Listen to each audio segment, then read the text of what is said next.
It's 10 o'clock. This is Sky News at 10. Our top story. Triumph for the Red Roses. England's women win the Rugby World Cup, sweeping Canada's Maple Leafs away. The Prime Minister pledges to take the fight to reform on the eve of the Labour Party conference in Liverpool. Russia's Foreign Minister Sergey Lavrov has a stark warning at the United Nations. Aggression against my country will be met with a decisive response. There should be no doubt about this among those in NATO and the EU. Sky News goes inside an immigration appeals court amid growing calls for the UK to withdraw from the European Convention on Human Rights. Categorically false. Prince Harry hits out at the Sun newspaper over details of his meeting with his father, the King. And we'll take a first look at tomorrow's front pages in our press preview from 10:30.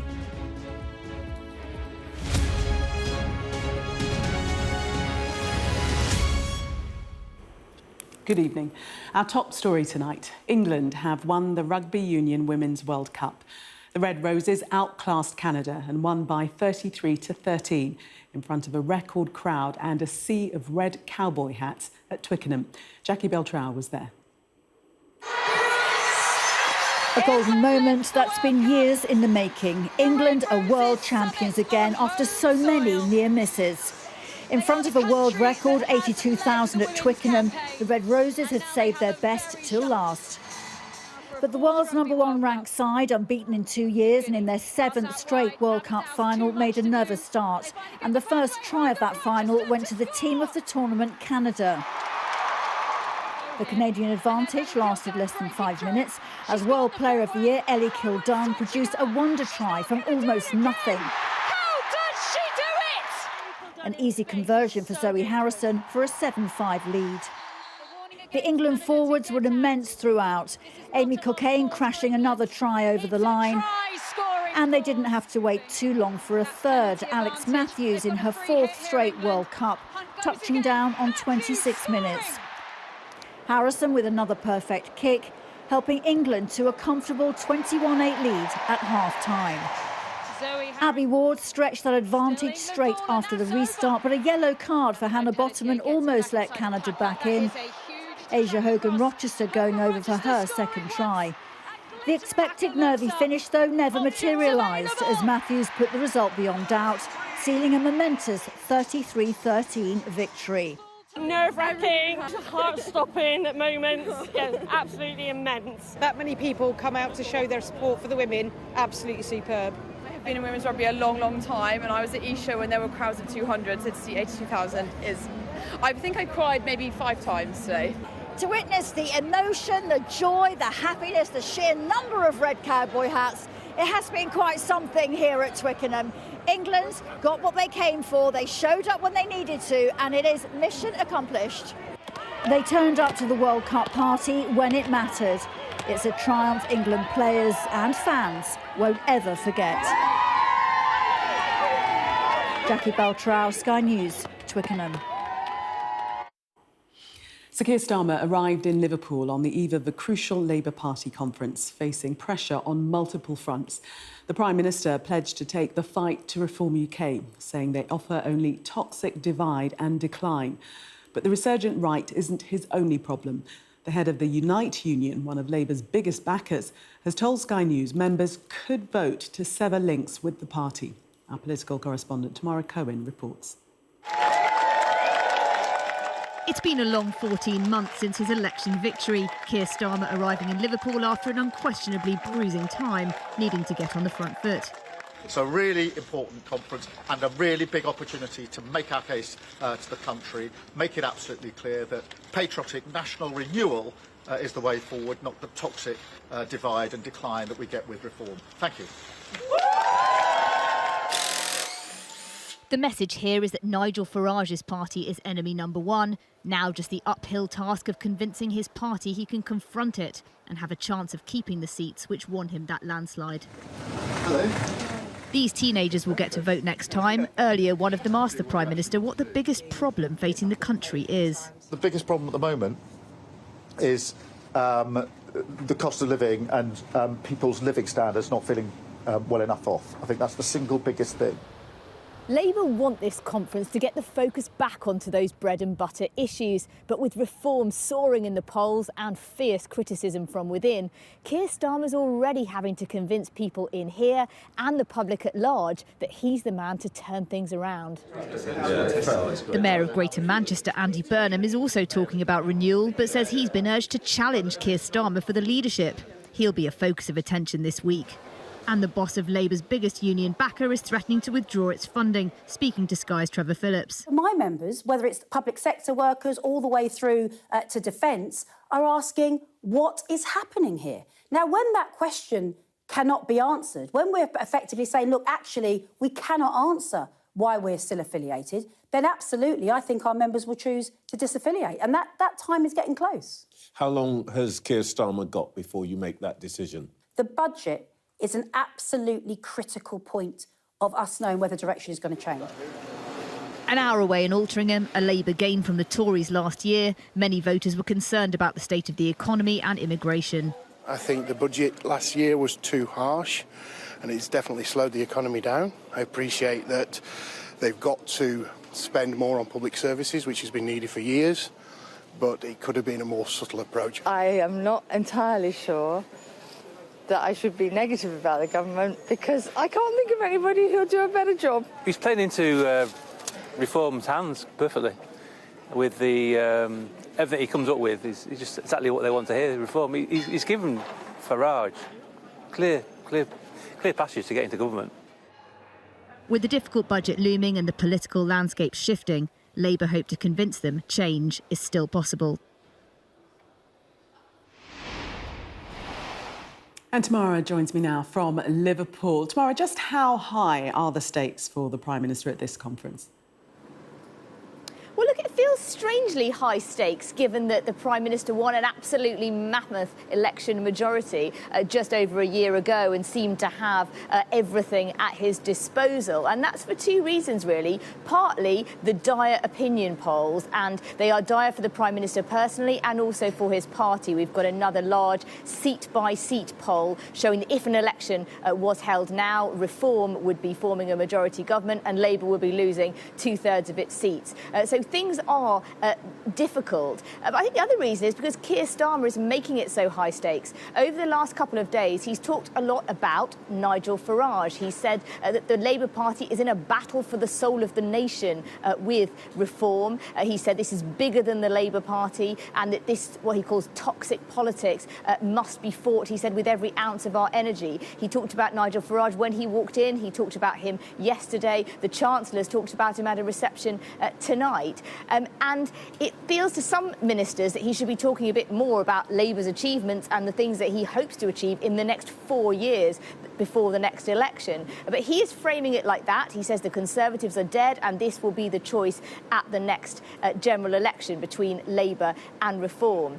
Now, at this conference, he has to also try and boost morale because Labour activists want the Prime Minister to succeed. In fact, there is quite a lot of comment about the fact that Andy Burnham's less than subtle leadership manoeuvres have not really worked out. One cabinet minister described them as like a firework which had a lot of sparks and then petered out. They see that as a failure, although we'll see what happens when Mr Burnham actually gets here. But they know that Keir Starmer needs to set out some vision that gives people hope that their lives can change. He accused Reform of offering easy answers when actually politics is difficult and it's often slow to change. But I think the activists here want to hear something from Keir Starmer which can show them that he can really turn things around ahead of what we know will be a very difficult budget in November. Tomorrow we shall see. Thank you.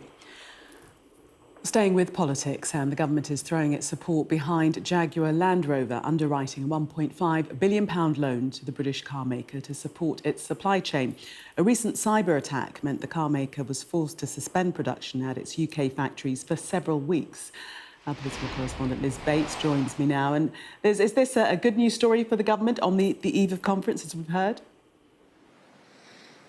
Well, it is, and they'll be pleased that this is being announced as they all arrive in Liverpool to get on with the party conference. But really, the work that has gone into getting this deal over the line has all been done here in Westminster in many urgent meetings, because I think it's fair to say that government ministers really felt that Jaguar Land Rover is such a significant part of the British economy. They were prepared to do whatever it took to make sure that this company recovered from this pretty devastating cyber attack, and also to support the many companies and employees within the supply chain. So, as you said, a £1.5 billion loan guarantee from the government. It's private finance. It will be provided by a commercial bank, but the government's standing firmly behind Jaguar Land Rover. Just to give you a sense of the size, 34,000 people directly employed by this British company. And then beyond that, many small and medium-sized enterprises in the supply chain, which in the end add up to about 120,000 people altogether. So you can see how significant this is. One of the people absolutely central to getting this deal over the line, the business secretary, Peter Kyle. This is what he said about this earlier today. JLR has found itself in a unique circumstance, and it has a unique place within the British manufacturing landscape.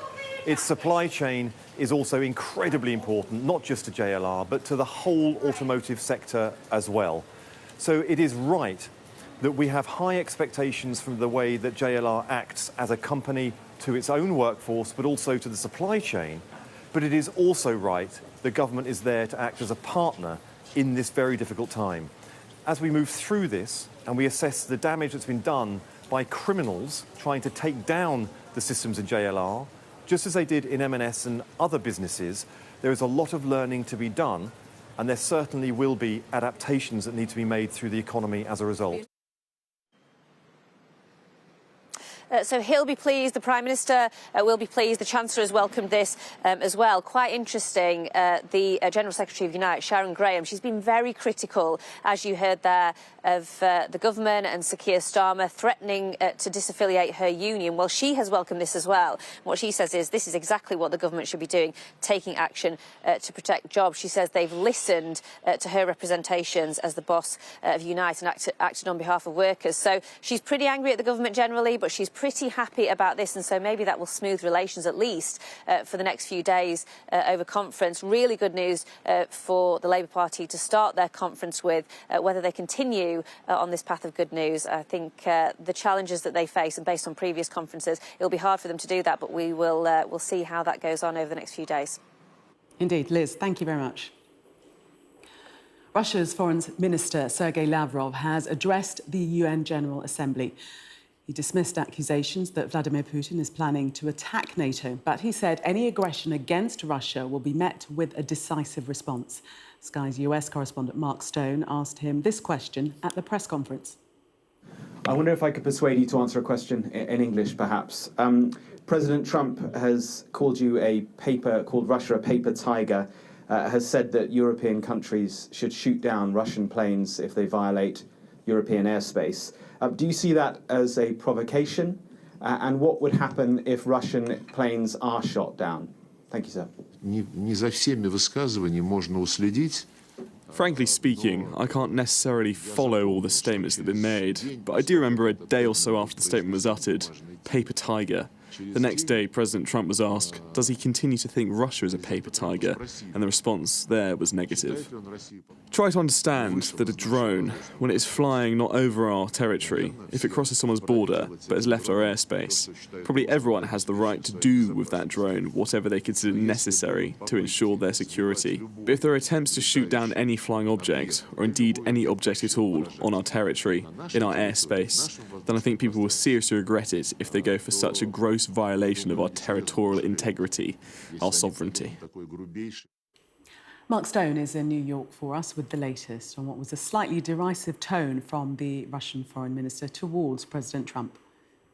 Yes, I certainly sensed a gentle mocking there by Russia's foreign minister of the American president, suggesting that he couldn't follow day to day what President Trump was saying, or at least that President Trump changes his his tone day to day. He certainly did that this week on Ukraine, on the issue of Ukraine, saying now that he thinks that maybe Ukraine can take all its territory back. And specifically, he called Russia a paper tiger, then rowing back slightly on that comment a day or two later. But I think the most interesting part of what Sergey Lavrov said to me was on this issue of Russian planes being shot down. I put that to him, as you heard, and he said that if Russian planes were in NATO airspace, then NATO would do what it needed to do. Now, I thought that was interesting, but then more than that, he said if any Russian planes are shot down over their own territory, over Russian territory, well, then that would be a serious provocation. So, look, at the end of this week, it's quite hard to see where the American president stands on the issue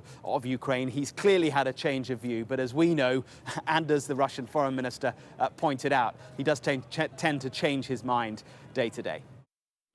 Mark Stone there. As calls for the UK to withdraw from the European Convention on Human Rights grow from the right, high-profile Labour figures admit it needs reform. Some claim it's a barrier to removing migrants and tackling illegal arrivals. Our social affairs correspondent Becky Johnson visited an immigration appeal court unannounced to find out how the convention is used. We have to leave the ECHR. No ifs, no buts. Foreign criminals convicted of horrific abuse could not be deported. The European Convention on Human Rights blamed as a barrier to removing migrants, and not just by the right. But we also need the interpretation of international law to keep up with the realities and challenges of today's world. It was signed after World War II to protect everyone in the Council of Europe, guaranteeing rights to life, liberty, fair trial and freedom of expression, among others, while prohibiting torture, slavery and discrimination. But calls are growing for the UK to withdraw.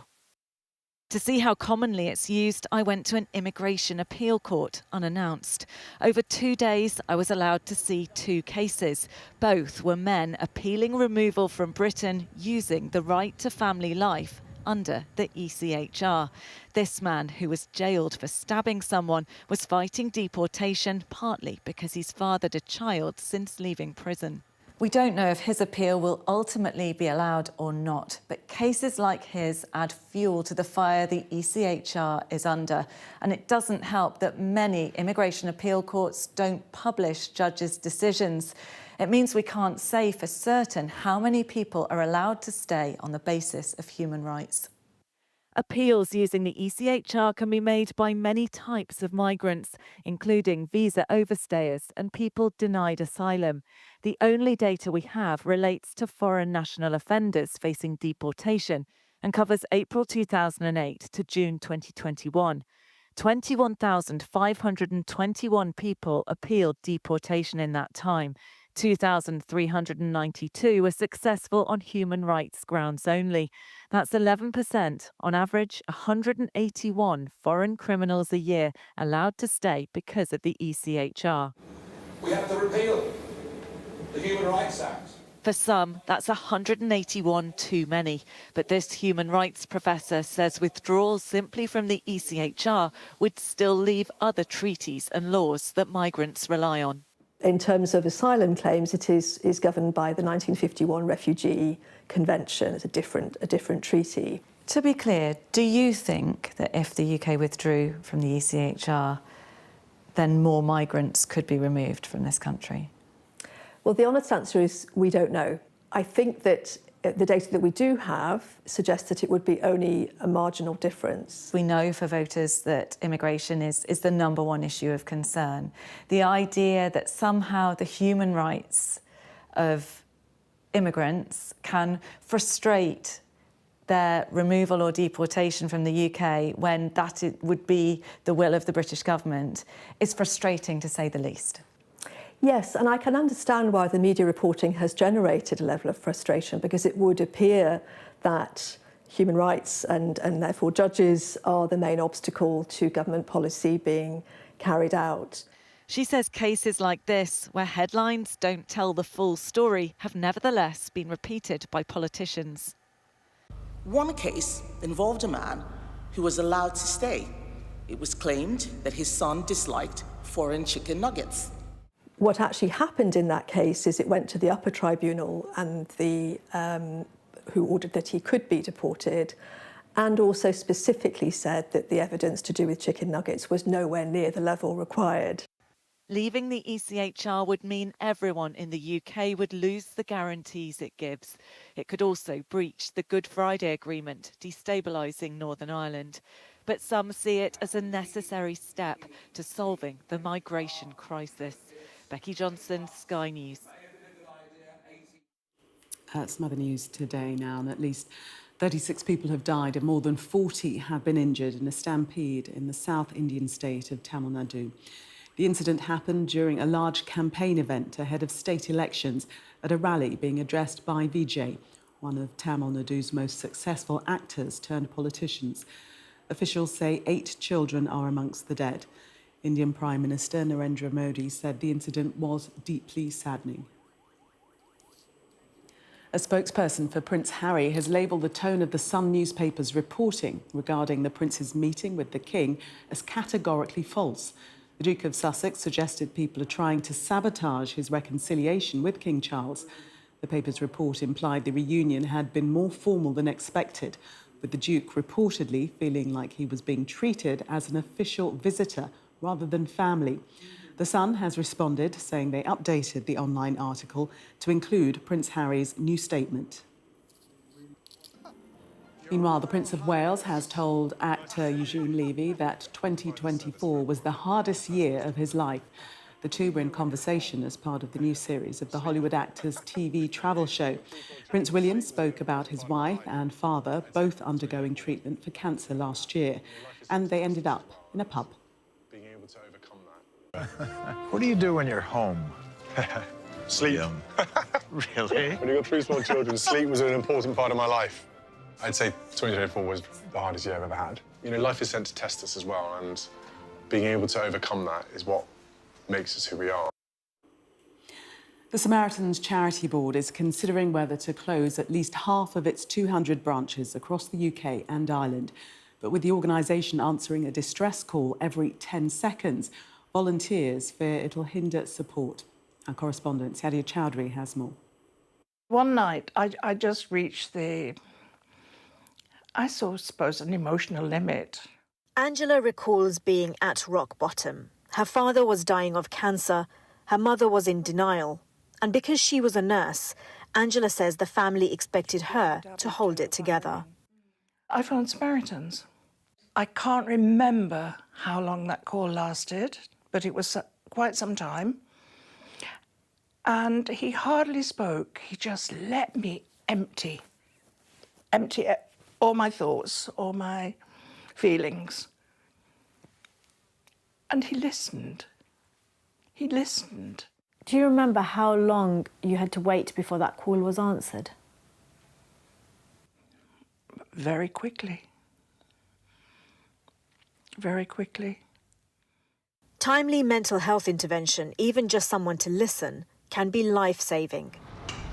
Last year, the Samaritans took 3 million calls from people needing instant support.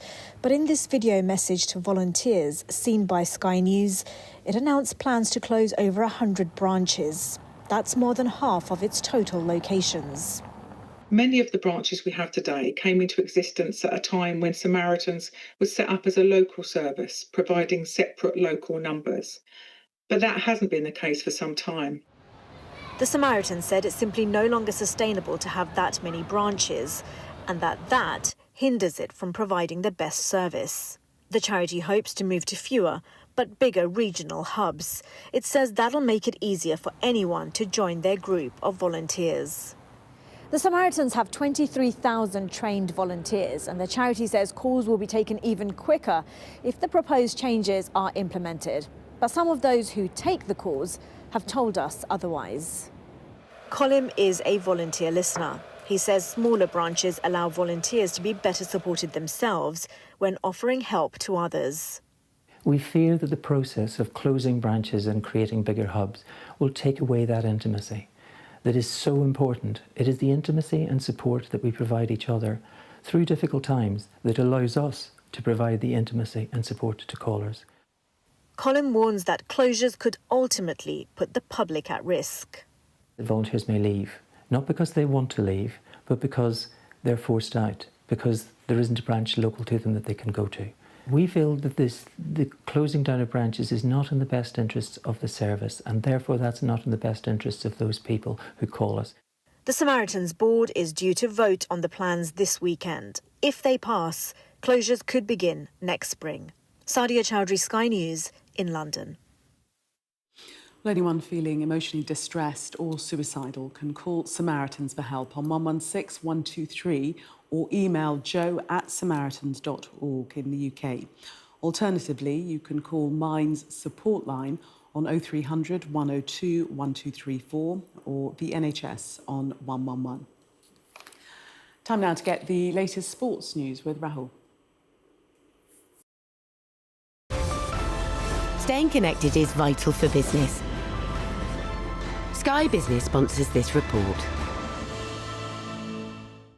Patrick, let's go back to the start of your time here at Genoa. You took over in mid-season. It's the first time you've done that as a coach. Talk to us about the journey that you've had and the pride at the achievement of securing safety this season in Serie A. It was a big challenge. It was a big task. And of course, I take time to make a decision because knowing the difficulties to go to a club in a mid-season with a huge challenges on the field because the result wasn't the best, challenges with injuries because the group of players had a couple of injuries and important players, and of course huge challenges because of the stability of the club outside of the field. So when you put all together, it was a big one. But I strongly believed that I had the capacity and the quality to make this football club remaining in Serie A. There is a strength around this football club. And of course, what as well was a massive part of the decision was the fan base, the atmosphere in the stadium. So when I analyzed the situation and looking at the potential of the club, I think everything's there for me to do a good job. How much have you drawn on the experiences from the clubs you've already managed? I think in every club that I've been, I had a huge reflection on myself as a coach, as a manager, and today I'm a different coach, different manager, because those experiences make me reflecting on myself about what to do to improve myself, to challenge myself, and to be better. And I'm a different manager today than I was when I started with City under 21, when I started with l'OGC Nice, because those experiences make me more stronger and a better coach. You mentioned Manchester City right at the very start there. How important was it for you to put the building blocks in place to learn your trade as a coach and as a manager so that you had longevity? When I decided to go into coaching, I was clear in my mind that I wanted to do it for a long time of period. But to do that, you need to build credibility, you need to build experience. And at City, I was at the right place at the right time, and they gave me the opportunity to grow, to understand the job, and to start with the under 21, the development group, and then to have this kind of professional experiences in New York. So that really helped me to build myself on the coaching basics about the football that I want to play, the coach that I want to be, and I'm making step forward with all those experiences that I had so far.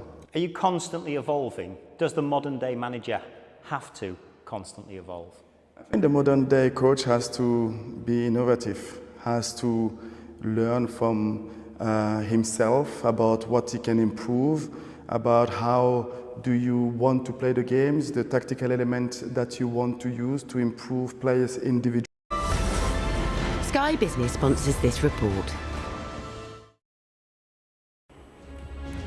That was Sky News at 10. Coming up, we'll take a first look at tomorrow's newspapers in the press preview. When we come back, I'll be joined by Rory Peck Trust Executive Director John Williams and former Conservative Special Advisor Anita Boisset.